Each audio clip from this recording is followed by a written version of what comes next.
Hello and welcome to Charting the Markets. It's Monday the 14th of November and we're coming off the back of a week that saw massive upside for risk assets, certainly the likes of the Nasdaq in particular.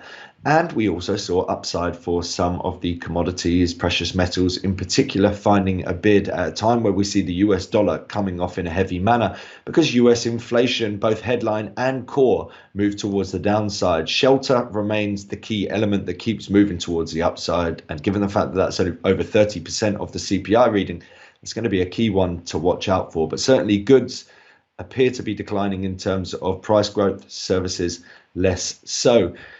Today, we've got the G20 meeting. We've already seen Joe Biden shake hands with Xi Jinping, so that's potentially a bit of a risk-on move in itself. Bear in mind that we have also heard that China is relaxing some of the rules around quarantining for travelers and contacts of people with COVID. That comes at a time when Beijing hits record highs for COVID cases.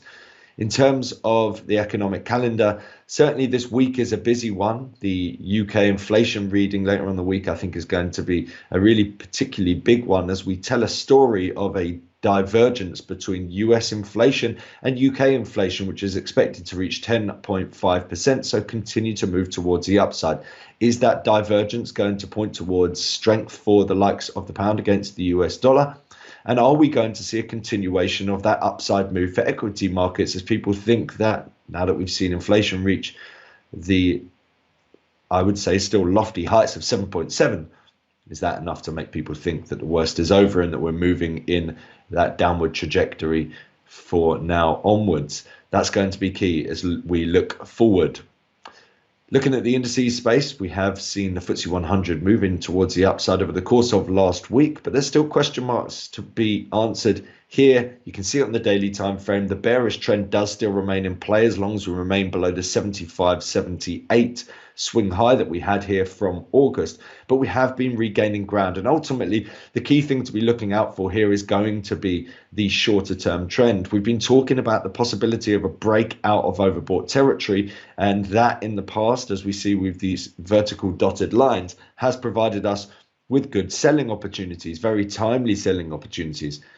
But we've seen in the past that it can remain overbought for some time, and we can also see moments where it looks like it's going to break lower and instead it just continues to remain within overbought. That's kind of what we're seeing at the moment. We haven't seen that breakdown yet, and the 4-hour chart shows us exactly what we should be looking for here. Sharp legs higher, consolidation, sharp leg higher. We've now seen this pullback coming into play on Friday. Consolidation, is this a precursor to another leg higher? Well, certainly the 4-hour chart would indicate such. But look out for that 72.42. If we break that level, then we start to see that wider bearish picture coming back into play. But certainly that inflation data from the US does provide the basis for people to feel a little bit more optimistic and think that we could perhaps move into a festive period that once again forms the basis of a Santa rally. That is going to be key. But bear in mind that this is a market that on the way up, we're likely to see less significant gains as its competitors. And on the way down, we're not going to see as sharp declines. That is because of the role of cable and the role of the pound. As we see the resurgence in the pound, it essentially limits the gains that we see for the FTSE 100 as it devalues the earnings of those many companies that earn abroad and not in pounds, and they obviously report in pounds. So that could limit the upside that we see here. So near term, we could see further gains, but I do think that there's a good chance that we potentially move into consolidation phase, or we could see some weakness if the market starts to turn. But that, again, is going to be shielded somewhat by the movement in the pound. 72.42 is the key level to be looking out for. If we break that level, that's where things start to look more bearish once again. Very different story for the DAX. We've seen that big pop on Thursday. Friday also saw a day of gains, so very different from what we've seen on the FTSE 100. We've seen a break up through this 139.76 swing high, ending the bearish trend that has dominated 2022 thus far. Could we see a pullback coming into play from here? Well, certainly given the steep gains that we saw on Thursday, there was a good chance that, you know, that big rally then points towards a similarly big pullback, even if we're going to continue on this recent vein.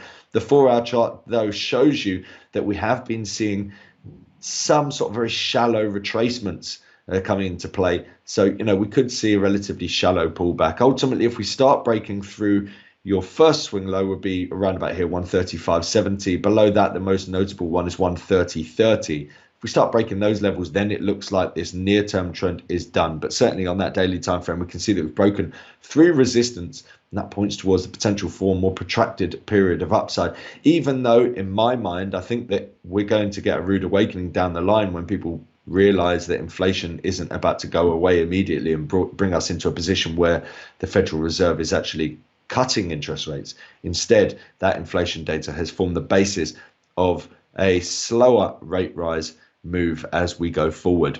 In terms of the Dow, we haven't necessarily broken the trend because we haven't broken the 342.86, but certainly we've broken through that 76.4 Fibonacci level with that massive move higher on Thursday. We're starting to see some indecision coming into play here. Certainly today, we're seeing more of the same from what we've seen on Friday. So markets really pretty indecisive here, but the 4-hour chart does somewhat clear it up. Really, you can see this continued trend of higher lows coming into play, and therefore we still do have this bullish trend in place. So near-term downside could be bought into once again with a breakthrough 32419 required to bring a more bearish picture once again.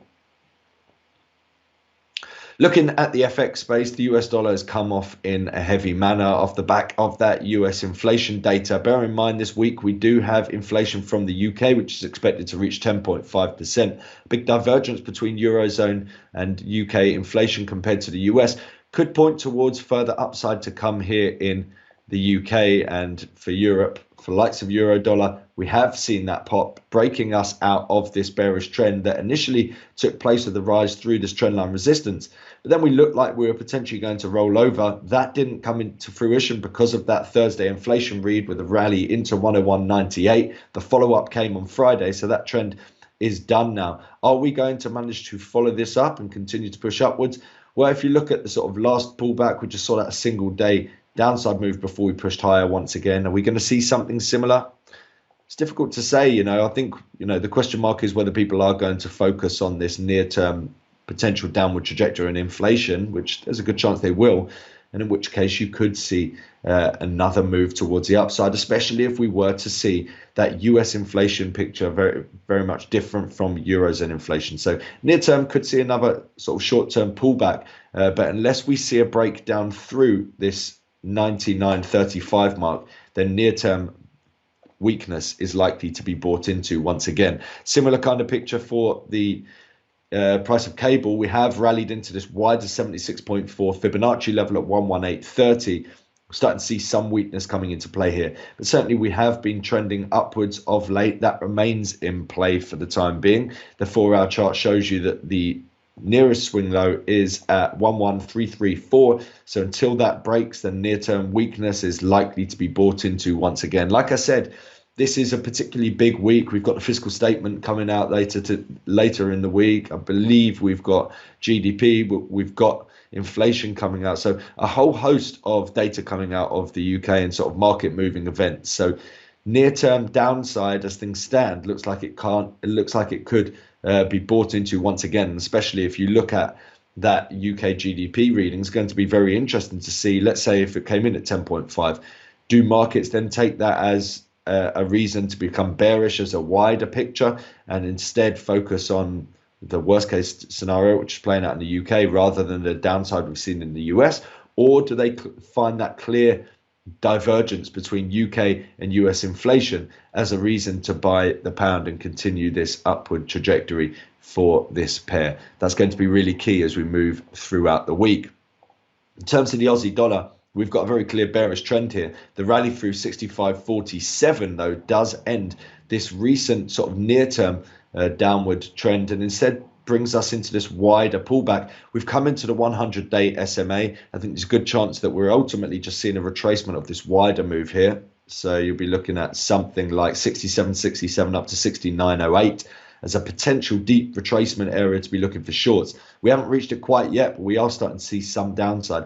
I think when you see as dramatic a rise as we've seen at the back end of last week, it's always likely you're going to have to give some of that back. Quite how far that goes remains to be seen. But certainly it's not to say that this is just a one-way story here. Yes, we've seen a dip in terms of US inflation, but it's still well above target. And we're still seeing the Federal Reserve stating that they're going to remain steadfast in the desire to drive down inflation. So I don't expect to see a major pivot in terms of policy anytime soon. Instead, a slowing of those interest rate hikes look likely, much like we have seen from the RBA in the first place.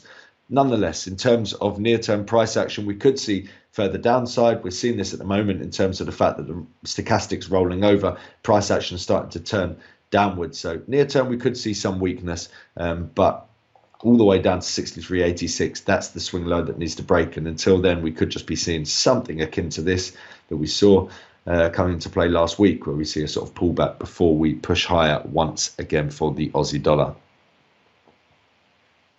Looking at the commodity space, precious metals have found a bid off the back of that US inflation reading on Thursday. Certainly, the likes of gold and silver have gone from a position where they're perceived to be a haven when times are bad into one that's essentially just moving alongside risk assets. When equity markets move higher and the US dollar weakens, that's when we do see strength for the likes of gold. And that's exactly how it has played out here, with a rally through trendline resistance, taking us through this 1734 and completing this double bottom formation. So does this mark the bottom for this market? Potentially. I mean, if you look from a wider perspective, this monthly chart shows you that the trend is ultimately a bullish one. So quite how long this period lasts for, remains to be seen. There was always a question mark, is this going to be very similar to what we've seen here? We don't necessarily know. And a lot of it's going to come down to exactly where inflation lies and where it stops moving lower. Perhaps it keeps moving lower and lower and lower month on month, and in which case that story builds and the strength in equity market builds and gold continues to move higher. But if we see that not happen, and instead we see inflation move higher once again from an elevated level, let's say, or if we see energy prices start to spike and that then lifts inflation expectations, you're likely to see further downside coming into play. This weekly time frame also shows you this sort of wider perspective, and that highlights this 1762 Fibonacci level at the 76.4.